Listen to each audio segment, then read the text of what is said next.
Motorists are warned against icebound roads. The heavy snow is expected to continue, and throughout the country there will be a sudden freezing, particularly at points on the north and northeast coast of Scotland. Mrs. Barlow? Mrs. Barlow?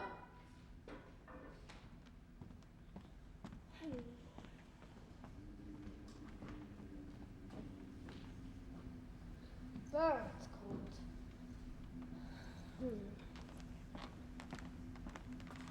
Oh, it really does look nice. Oh, gosh!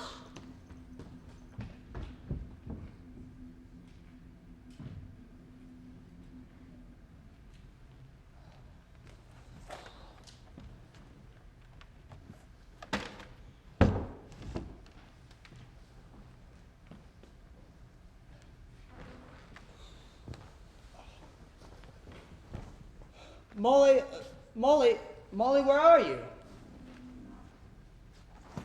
Doing all the work, you brute. Oh, there you are. Leave it all to me. Shall I stoke the agate? Done. Hello, sweetheart. Your nose is cold. I've just come in. Why? Surely you've not been on this weather. Well, I had to go down to the village to pick up some things I'd forgotten. Oh, did you get the chicken nugget?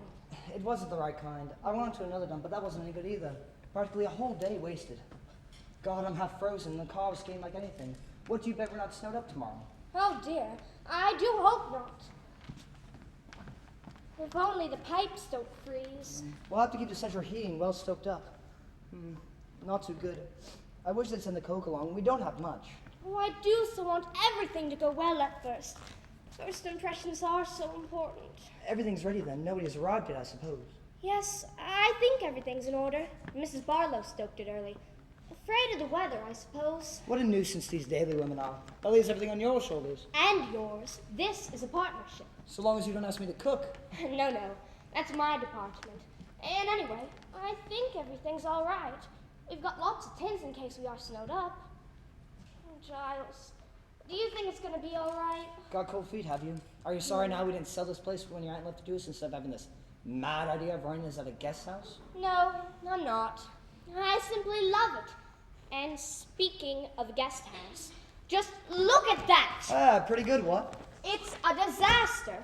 Don't you see? You've left out the S.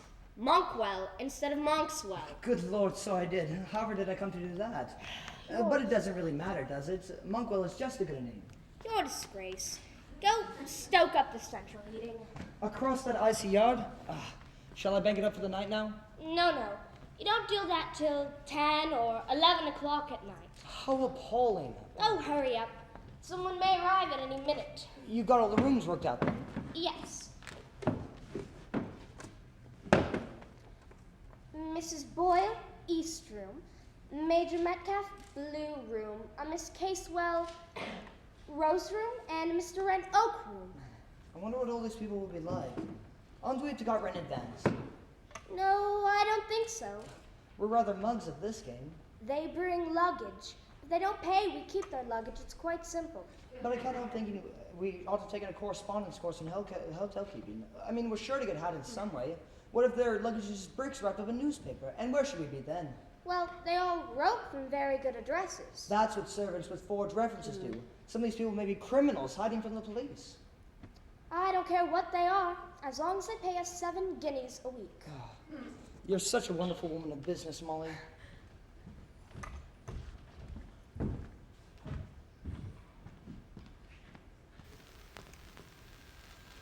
And according to Scotland Yard, the crime took place at 24 Corpus Street, Paddington.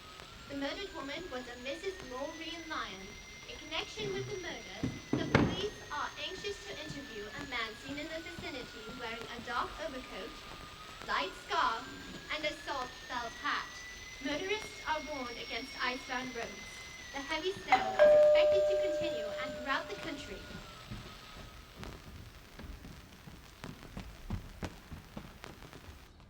How do you do? Thanks so much. Weather is simply awful. My taxi gave it but your gate. Wouldn't attempt to drive, no sporting instinct. Are you Mrs. Ralston? How delightful. My name's Wren. How do you do, Mr. Wren? You know, you're not at all as I'd imagined you. Oh. I had pictured you as a retired general's widow. Indian Army. I'd imagined you'd be very grim and memsahebish, and that this entire place would be simply crammed with Benaz brass. Instead, it's heavenly. Yes, quite lovely. Oh, my dear, this dresser is fake. Ooh, but this lamp is genuine. I'm simply going to love it here. Oh, have you got any wax flowers or birds of paradise? I'm afraid not. What a pity. What about a mahogany sideboard with great, gummy, purple carved fruits on it? Oh, yes, we do. In the dining room? Ooh. In here? I simply must see it.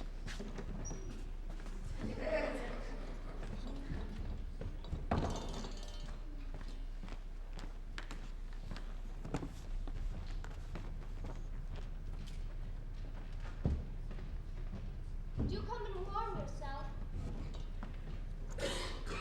Absolutely perfect.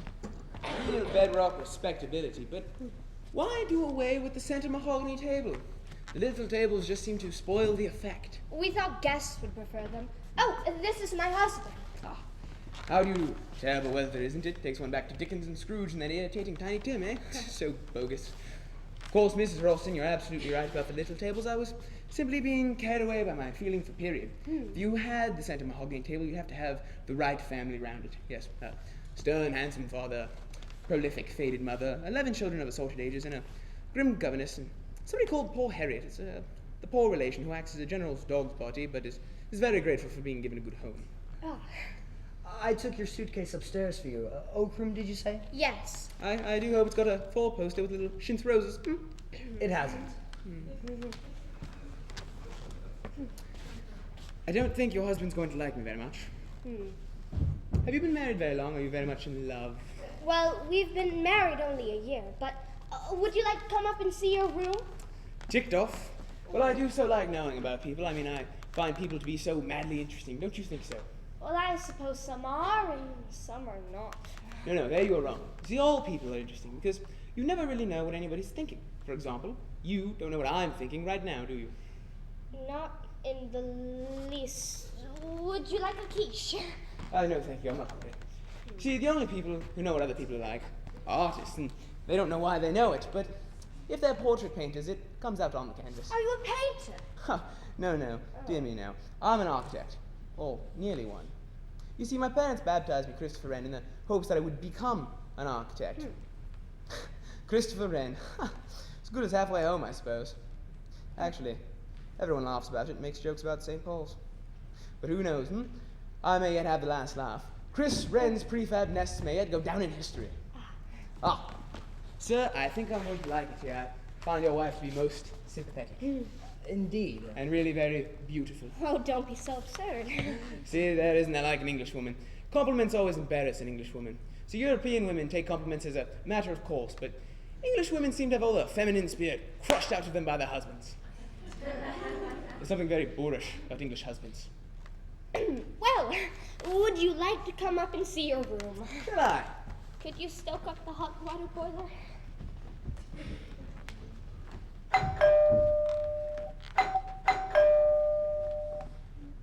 This is Monkswell Manor. Yes.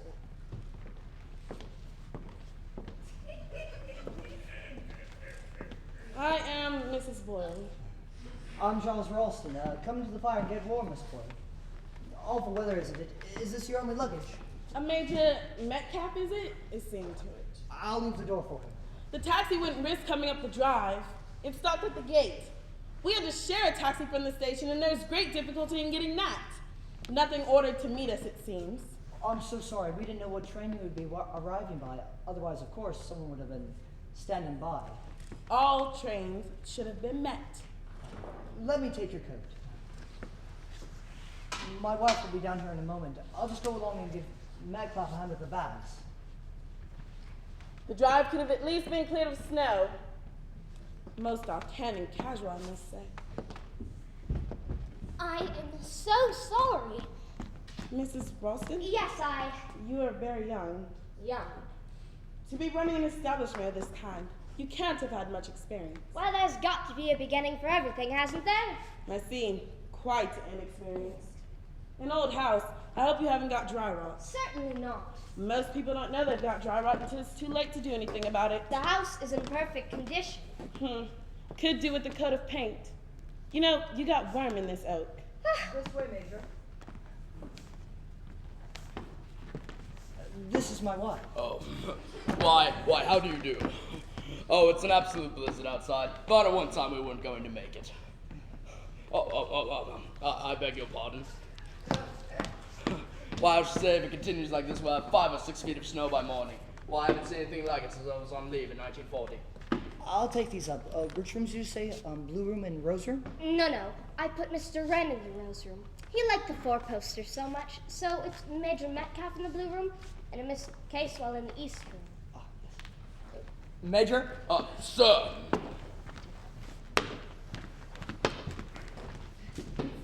Do you have much serving difficulty here? We've got quite a good local woman who comes in from the village. I see. And what indoor staff? No indoor staff, just us. Indeed. I understood this establishment was in full running order. Well, we're only just starting. I would have said that a proper staff was essential before opening an establishment of this kind. I consider your advertisement most misleading. May I ask, am I the only guest? With Major Metcalf, that is. No, there are several of us here. This weather, too. A blizzard, all the less very unfortunate. Well, we couldn't very well foresee the weather. The north wind doth blow, and it will bring snow. And what will the little robin do then, poor thing? I do so love nursery rhymes. They're so tragic and macabre. That's why children like them. May I introduce Mr. Wren, Mrs. Boyle. How do you do? I think this is a very beautiful house. Don't you agree? I've come to a time of life where the amenities of an establishment are more important than its appearance. If I had not known that this was a running concern, I never would have come here. I understood it's fully equipped with every home comfort. There is no obligation for you to remain here, Miss Boyle, if you are not satisfied. No, I don't think I shall think of doing so. If there has been any misapprehension, it would be perhaps better if you were to leave. I could ring up the taxi to return. The roads are not yet blocked. We've had so many applications for rooms that we'll be able to fill your place quite easily. In any case, we are raising our terms next month. Well, I'm certainly not going to leave before I've had a chance to try what the place is like. You needn't think you could turn me out now. Perhaps you'll show me to my room, Mrs. Ralston? Certainly, Mrs. Boyle. Darling, you are wonderful. I think that is a perfectly horrible woman. I don't like her at all. I should love to see you turn her out in the snow. It would serve her right. It's a pleasure I've got to forgo, I'm afraid. Lord, there's another one of them. Come in. I'm afraid my car is about half a mile down the road. Ran into a drift. Any more... Let me take this. Any more stuff in the car? No, travel light. Glad to see you've got a good fire. Mr. Wren, Miss... Casewell. My wife will be down in a moment. Oh, no hurry. Got to get myself thought out. Looks as though we're going to be snowed in up here. Weather forecast says heavy falls expected. Motorists warned, etc. Hope you got plenty of provisions in. Oh yes, my wife's an excellent manager. And anyway, we can always eat our hens. Before we start eating each other, eh? Is there any news in the paper, apart from the weather? Usual political crisis. Oh yes, a rather juicy murder. A murder? Oh, I like murder. They seem to think it was a homicidal maniac. Strangled a woman somewhere near Paddington. Sex maniac, I suppose. Doesn't say much, does it? Police anxious to interview a man seen in the vicinity of Culver Street at the time, wearing a dark overcoat, lighter scarf, and a soft felt hat. Police messages to this effect have been broadcast throughout the day. Useful description. Fit pretty well anyone, wouldn't it? When they say the police are anxious to interview someone, is that a polite way of hinting that he's the murderer? Could be. Who was the woman who was murdered? Mrs. Lyon, Mrs. Maureen Lyon. Young or old? It doesn't say. It doesn't appear to have been robbery. I told you. Sex maniac. Here's Miss Casewell, Molly, my wife. How do you do? It's an awful night. Would you like to come up and see a room? The water's hot if you'd like a bath. You're right. I would.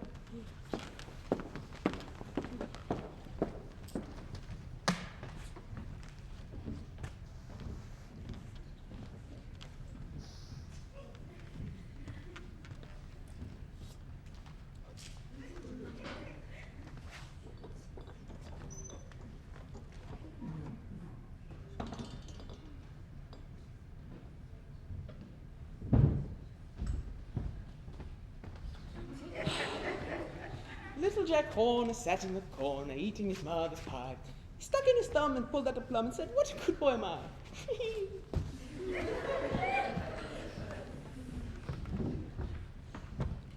Now I have to go out to the kitchen and get on with things.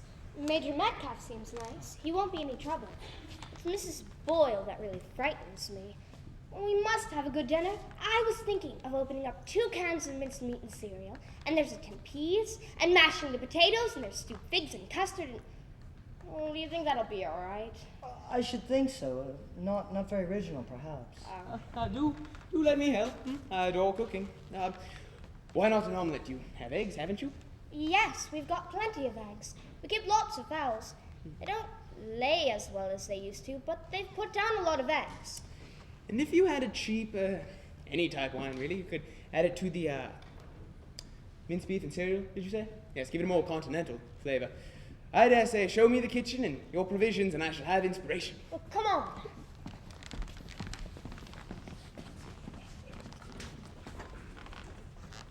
Stupid fried bastard.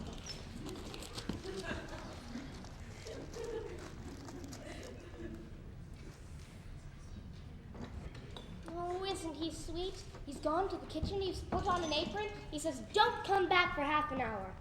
I say if our guests want to cook for themselves, it'll save us a lot of trouble. Why on earth did you give him the best room?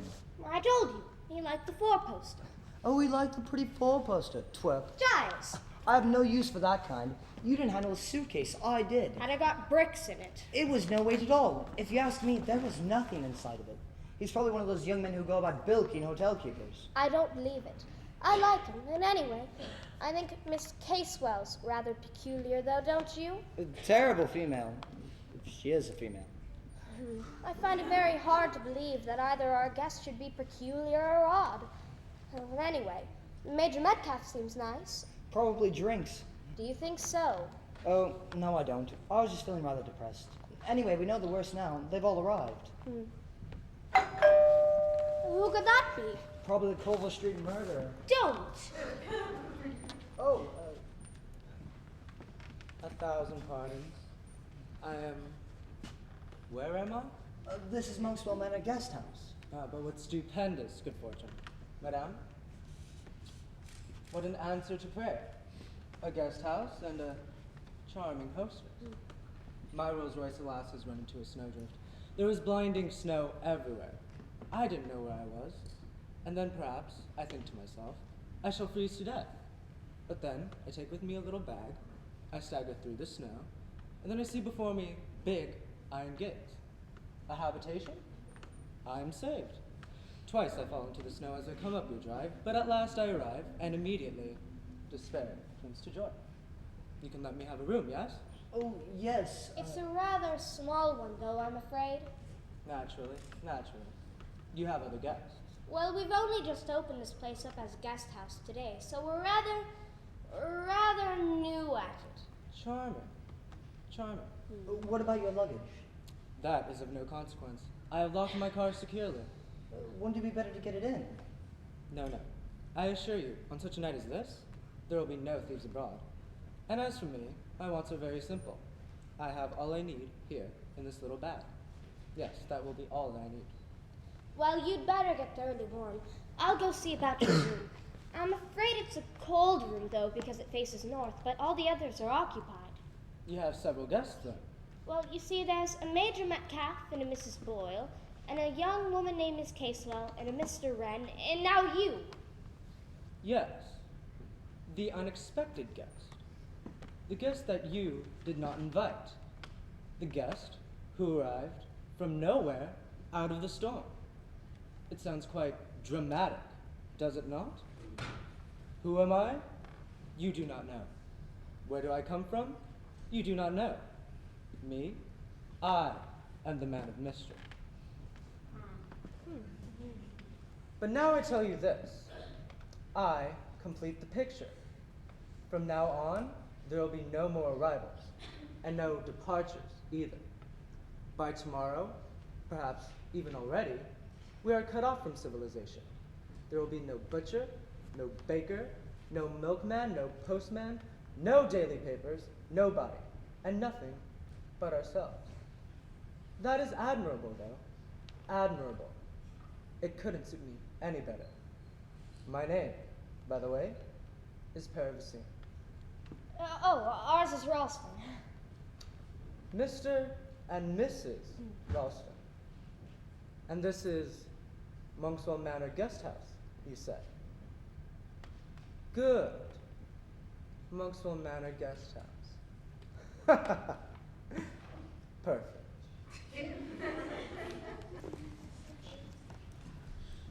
I consider it most dishonest not to have told me they were only just starting this place. Well, everything's got to have a beginning, you know. Oh, what an excellent breakfast this morning. Good coffee, scrambled eggs, and homemade marmalade, and all nicely served, too. The little woman does it all herself. Amateurs. There should be a proper staff. Oh, and what an excellent lunch, too. Corned beef. But very well disguised corned beef. It had red wine in it. Mrs. Ralston promised to make a pie for us tonight. These radiators are not very hot. I shall speak about them. Very comfortable beds, too. Well, at least mine was. I hope yours was, too. It was quite adequate. I don't quite see why the best bedroom should have gone to that very peculiar young man. Well, he got here ahead of us. First come, first served. You know, from the advertisement, I got quite a different impression of this establishment. A comfortable writing room and a larger place altogether, with bridge and other amenities. Why, it's a regular old Tabby's delight. I beg your pardon. Yes, I quite see what you mean. No, I don't think I'll be staying here very long. No, I don't expect you will. Really, that is a very peculiar young man. Unbalanced mentally, I shouldn't wonder. Think he's escaped from a lunatic asylum. I shouldn't be at all surprised. Giles? Yes? Oh, can you shovel the snow away again from the back door? Coming. Well, I'll give him a hand with that. It's good exercise, and you must have exercise.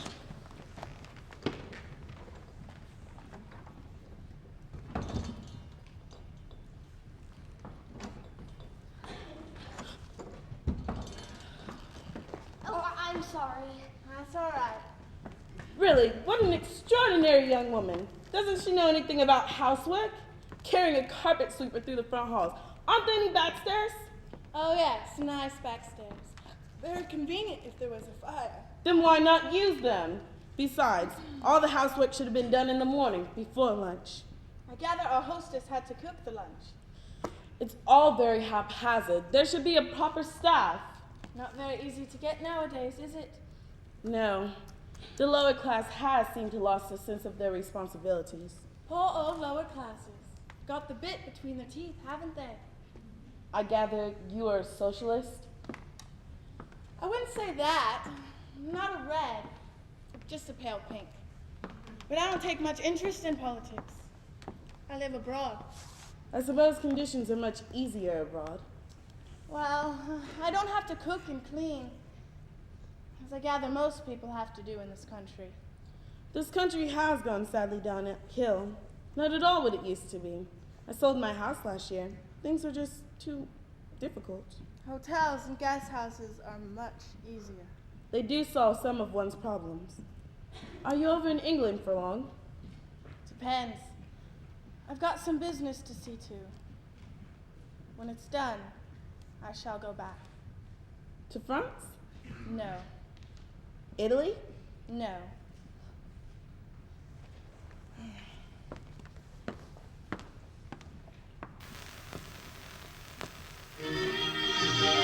Really? Do you mind having that up quite so loud? I find the radio rather distracting when one is trying to write letters. If you don't particularly want to listen to that music right now. It's my favorite music. Right inside of the Yes, but it's much warmer in here. much warmer. I agree.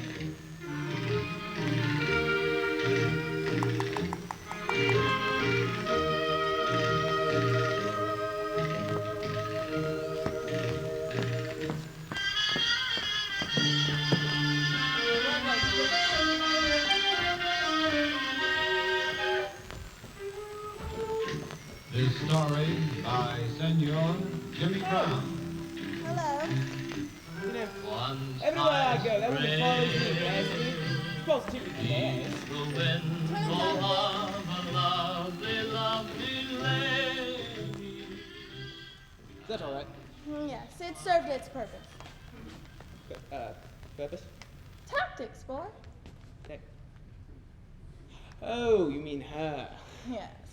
She pinched the best chair I've got it now. Now, you drove her out. I'm very glad. Let's think of things we can do to annoy her, shall we? I wish she'd leave. And this? Not a hope. But when the snow melts. Oh, but when the snow melts, lots of things may have happened. Yes, that's true. You know, I do so love the snow. It's so pure and peaceful. Makes one forget things. Doesn't make me forget. How fierce you sound. I was thinking. Oh, what kind of thinking? Ice on a bedroom jug. Chilblains raw and bleeding. One thin, ragged blanket. And a child shivering with cold and fear. My dear, that's too grim. What is it, a novel? You didn't know I was a writer, did you? Are you? Sorry to disappoint you. Actually, I'm not.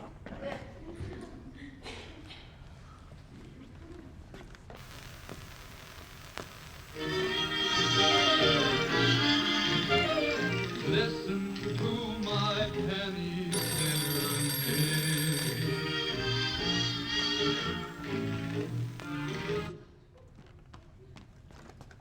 Hello? Yes, this is Monksville Manor Guest House. No, I'm sorry, Mr. Ralston can't come to the telephone just now. Oh, but this is Mrs. Ralston speaking. What? The Berkshire Police? Yes. Yes, Superintendent Hogbin, I understand. What? Oh, I'm sorry, but I'm afraid he'd never get through. Well, we're snowed up. Completely snowed up. The roads are impassable and... Yes, I understand. All right, I'll let him know, but what about... Hello? Hello?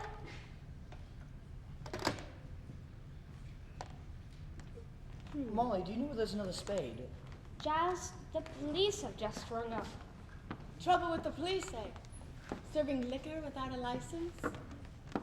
They said they were sending out an inspector or a sergeant or something. But he'll never get here. That's what I told them. But they were most insistent that he would. Nonsense. Even a jeep couldn't get through today. Anyway, what's it all about? Well, I asked, and they wouldn't say. They just said to instruct upon my husband to listen to Sergeant Trotter, I think it was, his explicit instructions. But isn't it extraordinary? What on earth do you think we've done? Do you think it's those nylons from Gibraltar? I did remember to get the wireless license, didn't I? Yes, it's in the kitchen cabinet. I'd rather near shared with the car the other day, but it was entirely the other fellow's fault. Well, we must have done something. Probably to do with something with running this place. We probably ignored some tin pot regulation of some ministry or other. You can't avoid it nowadays. Oh, I wish we had never started this place. We're gonna run out of our tins, and everybody's cross, and we're gonna be snowed up for days. Cheer up, darling. Everything's going to be all right. I filled up all the coal scuttles, brought in the wood, stoked the aga, and done the hens. I'll go do the boiler next and chop up some kindling. You know, Molly, it must be something pretty serious to send a police sergeant trekking out in all this. It must be something really urgent. There you are, Mr. Ralston. Did you know that the central heating in the library is practically stone cold? I'm sorry, Miss Boyle. We're a bit short of coke, and... I am paying 7 guineas a week here, 7 guineas, and I do not expect to freeze. I'll go stoke it up. Mrs. Ralston, I've been meaning to talk to you about that extraordinary young man you have living here. His manners and his ties, and does he ever brush his hair? He is an extremely brilliant young architect. I beg your pardon? Christopher Wren is an architect. My dear young woman, I know who Sir Christopher Wren is. How could I not? He built St. Paul's. You young people seem to think no one is educated but yourselves. I meant this Wren. His name is Christopher. His parents called him that in hope that one day he would become an architect. And he is. Or nearly one. And so it turned out all right. Sounds a fishy story to me. What do you know of him? just as much as I know about you, Mrs. Boyle, and that's you're both paying us 7 guineas a week. That's all I need to know, isn't it? And all that concerns me. It doesn't matter whether I like my guests or whether I don't. You are young and inexperienced and should welcome advice from someone more knowledgeable than yourself. And what about this foreigner? What about him? Surely you weren't expecting him. To turn away a bona fide traveler is against the law, Mrs. Boyle. You should know this. Why do you say that? Weren't you a magistrate sitting on the bench, Mrs. Boyle? All I am saying is that this Mr. Pervincini, or whatever his name is, seems to me to be... Beware, dear lady. You talk of the devil, and here he is. I didn't hear you come in. I came in on tiptoe, like this. Nobody ever hears me if I do not want them to. I find it very amusing. Indeed. Now, there was a young lady. Now, I must go finish my letters. I'll see if it's warm in the drawing room.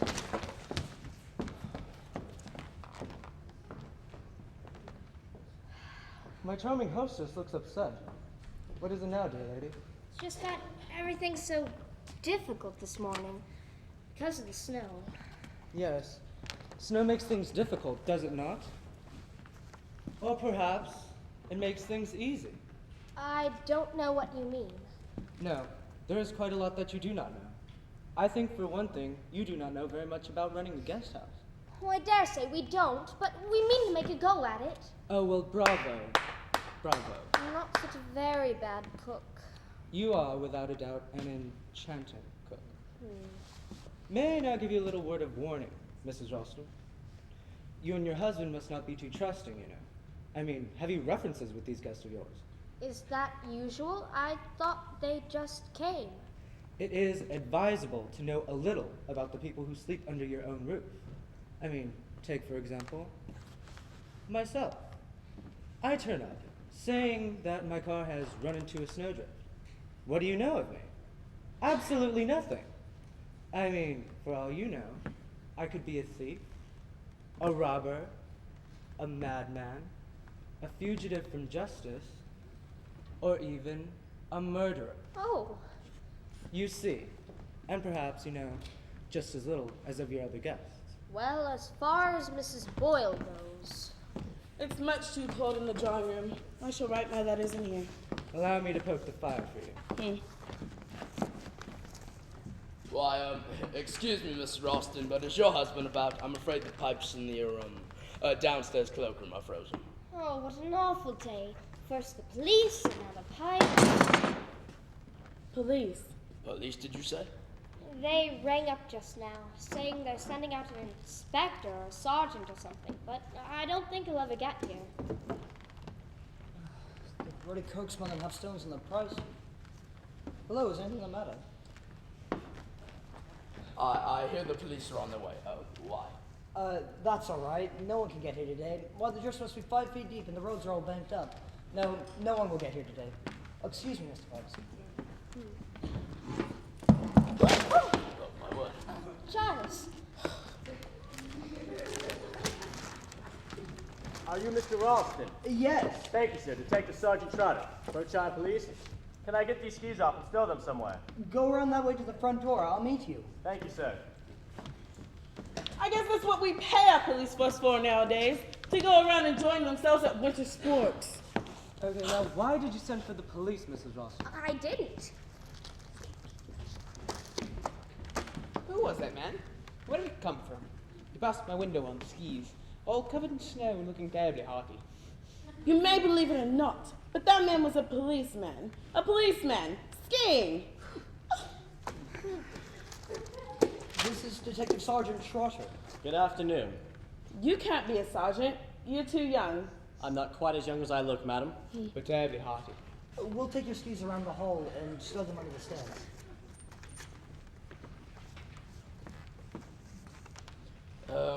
Excuse me, Mr. Austin, but may I use your telephone? Of course, Major Metcalf.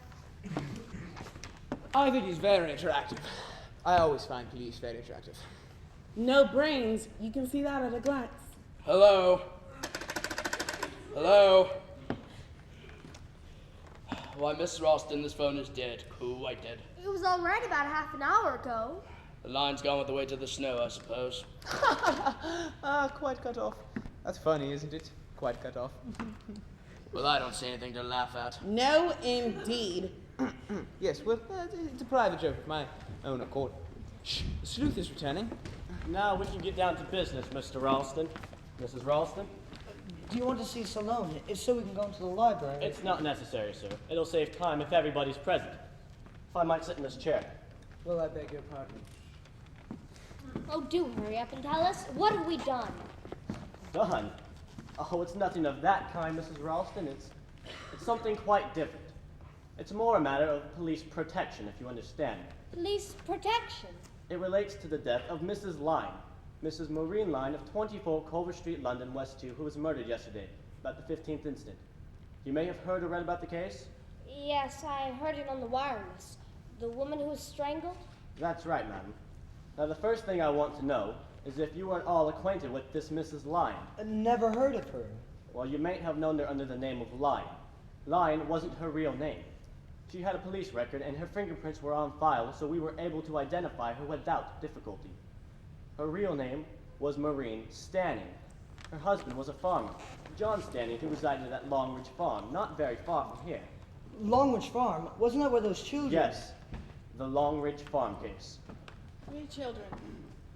That's right, miss. The Corrigans.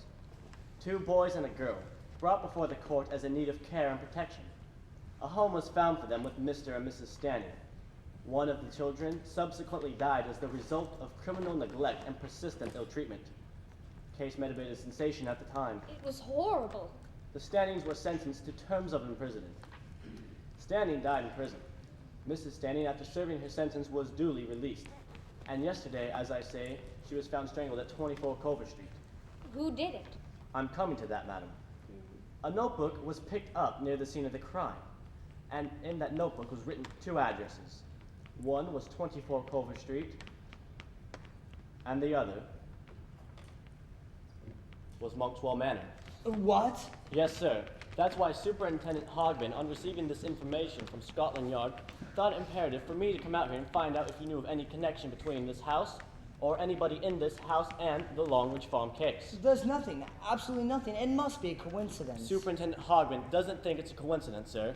He'd have come himself if it had been in any way possible. Under the weather conditions, and as I can ski, he sent me with instructions to get full particulars of everyone in the house, to report back to him by phone, and to take what measures I thought fit necessary to ensure the safety of the household. Safety? What danger does he think we're in? Good Lord, he's not suggesting that somebody's going to be killed here.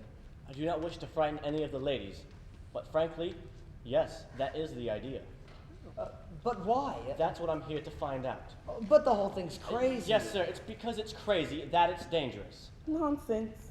I must say, it does seem a bit far-fetched. I think it's wonderful. Is there something you haven't told us, Sergeant?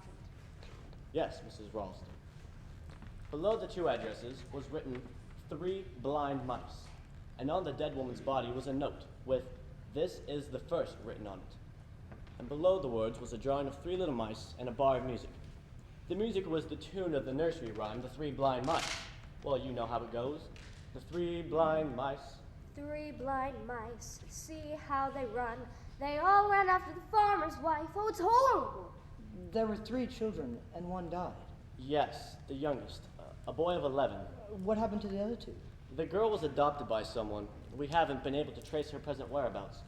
And the elder boy would now be about 23, deserted from the army, and hasn't been heard of since. According to the army psychologist, was definitely schizophrenic. A bit queer in the head, that's to say. They think it was he who killed Mrs. Lyne, Mrs. Stanning, Yes. and that he's some crazy homicidal maniac, and that he's gonna try to come here and kill one of us, but why? Well, that's what I'm here to find out. As the superintendent sees it, there must be some connection. Now you state, sir, that you yourself have never had any connection with the Longridge Farm case. No. And the same goes for you, madam? No connection. What about servants? Ha! We haven't got any servants. And that reminds me, Sergeant, if you don't mind, I'll be in the kitchen if you need me. That's quite all right, Mrs. Ralston.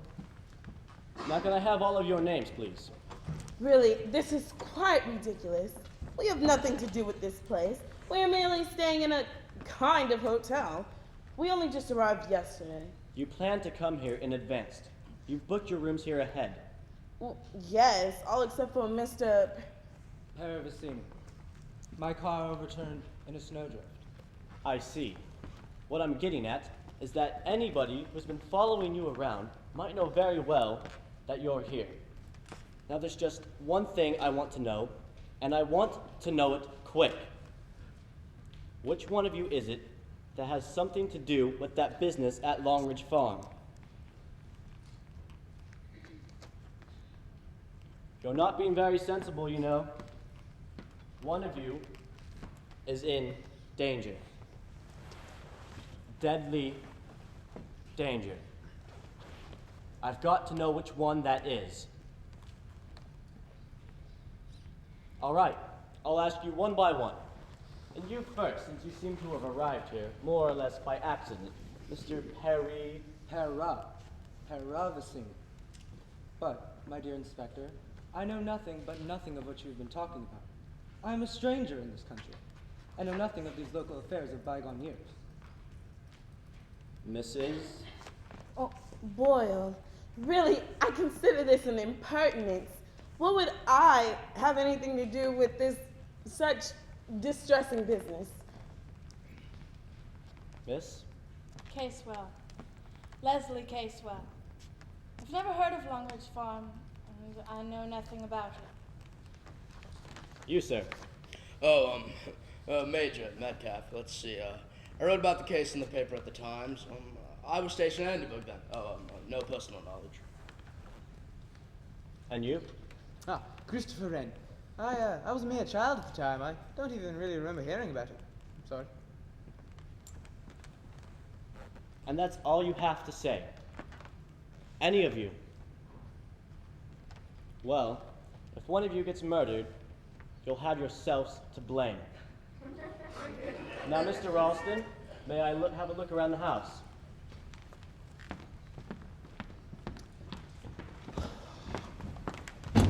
My dears, how very melodramatic. Though he is very attractive. I do so admire the police, so stern and hard-boiled.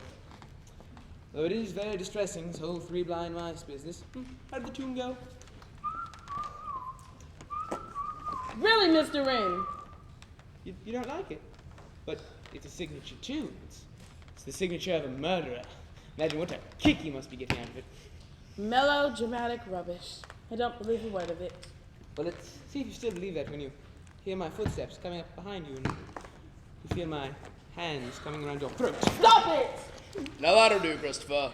It's a poor joke anyway, and in fact, it's not a joke at all. But that's just what it is. It's a madman's joke. You see, that's just what makes it so deliciously macabre. You could just see your faces. A singularly ill-mannered and neurotic young man. Where's Giles? Taking our policeman on a conducted tour of the house. Your young architect friend has been behaving in the most abnormal manner. The young fellow seems nervy nowadays, and dare say he'll grow out of it. Nerves? I have no time with people with nerves. Oh, I really? certainly don't have any nerves. Really? Perhaps just well for you, Mrs. Boyle. What do you mean? I mean, come to think of it, I think you were one of the magistrates on the bench at the time. In fact, you're responsible for sending those 3 children to Longridge Farm. Really, Major Metcalf, I can hardly be held responsible. We had reports from welfare workers, and the farm people were very eager to have the children. I thought it was for the best. Fresh eggs, fresh milk, and a healthy out-of-doors lives. Kicks, blow, starvation, and a thoroughly vicious couple. Well, how was I supposed to know? The farm people were very civilly spoken of. I was right. It was you. Really, one tries to do a public duty and all one gets is abuse. Sorry, you must excuse me, but I find this all most amusing. I enjoy myself greatly. You never did like that man. Where did he come from last night? I don't know. Looks a bit of a spiff to me. Makes his face up too. Rouge and powder. It's disgusting. He must be quite old too. Yet he skips about as though we were quite young. Well, you'll be wanting more firewood, and I'll get it. It's already dark, and it's only 4 o'clock in the afternoon. I'll turn the lights up.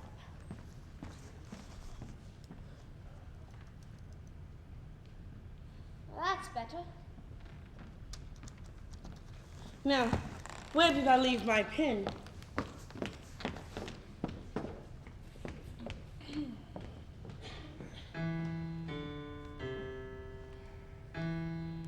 What a horrid little tune that is. Don't you like it? Reminds you of your childhood, perhaps. Your unhappy childhood. Well, I was very happy as a child. You were lucky. Weren't you? No. I'm sorry. But all that's a long time ago, and one gets over things. I suppose. Or doesn't one? It's damned hard to say.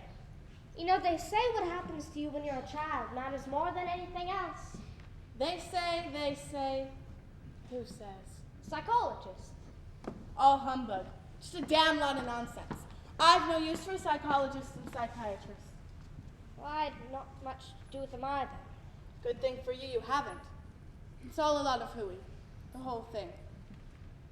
Life is what you make of it. And go straight ahead and don't look back. No, one can't always help but to look back. Nonsense. It's a question of willpower. Perhaps. I know. I expect you're right. It's just that sometimes things happen to make you remember. Don't give in. Turn your back on them. Well, I guess that's the way. But is that really right?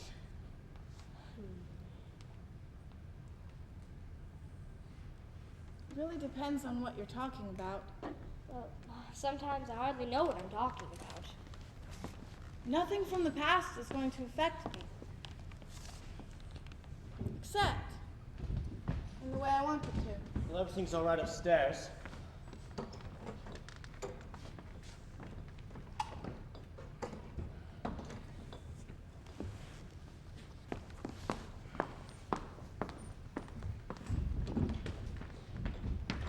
Drawing room through here. Mind closing that door? This place is full of drafts. I'm sorry, madam, but I have got to get the lay of the land.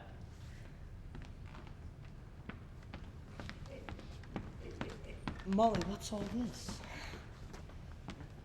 Well, that completes the tour. There's nothing suspicious here. I think I'll make my report to Superintendent Hogman now. But you can't telephone the line instead. What? Since when? Major Metcalf tried it about a half an hour ago. But it was all right earlier. Superintendent Hogman got through it all right. Yes, well, I suppose since then the line has been down with the snow. I wonder. It may have been cut. Cut? But who would cut it? Mr. Ralston, just how much do you know about these people who are staying in your guest house? We really don't know anything about them. Ah. Miss Boyle worked from a Bermuth hotel. Major Metcalf from an address in... Leamington? Wren from Hampstead, and the Castle woman from a private hotel in Kensington. Paravicini, as we told you, turned up out of the blue last night. Still, I suppose they've all got ration books, that sort of thing. I shall go into all of that, of course, but there isn't much reliance to be placed on that sort of evidence. Well, you think this crazy killer is going to try to come here and kill all of us, or one of us, but he can't possibly get through because of the snow. Unless he's already here. Here? Already? Well, why not, Mr. Ralston? All these people arrived here some hours after the murder of Mrs. Stanning. Plenty of time to get here. But except for Paravicini, they'd all booked beforehand. Well, why not? These crimes were planned. Crimes? There's only been one crime, in Culver Street. Why are you so sure there'll be another here? That it will happen here? No. I hope to prevent that. That it will be attempted. Yes. I just can't believe it. It's so fantastic. It isn't fantastic. It's just facts. Do you have a description of what this man looks like from London? Medium height, intermediate build, darkish overcoat and a soft felt hat, muffler hiding the face. Spoke in a whisper. Now, there are 3 dark overcoats hanging in that hall right now. One of them is yours, Mr. Ralston. There are 3 lightish felt hats. I don't believe it. You see, it's this telephone wire that worries me. If it's been cut, I must go and carry on with the vegetables. is there an extension? I beg your pardon, did you say something? Yes, Mr. Ralston, I said, is there an extension? Yes, up in our bedroom. Go up there and try it for me.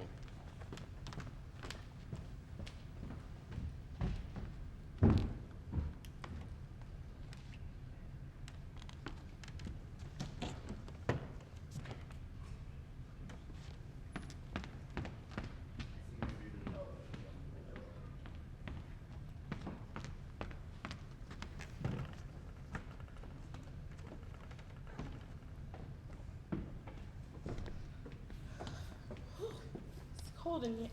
Who left that window open?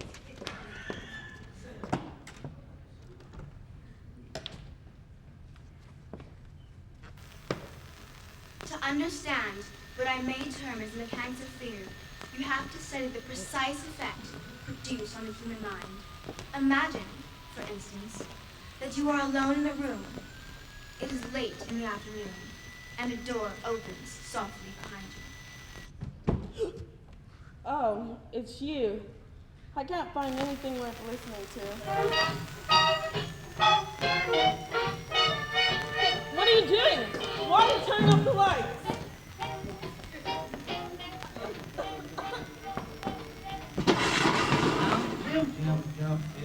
Jumping down, make you get your feet Why is it all dark? If What a noise! if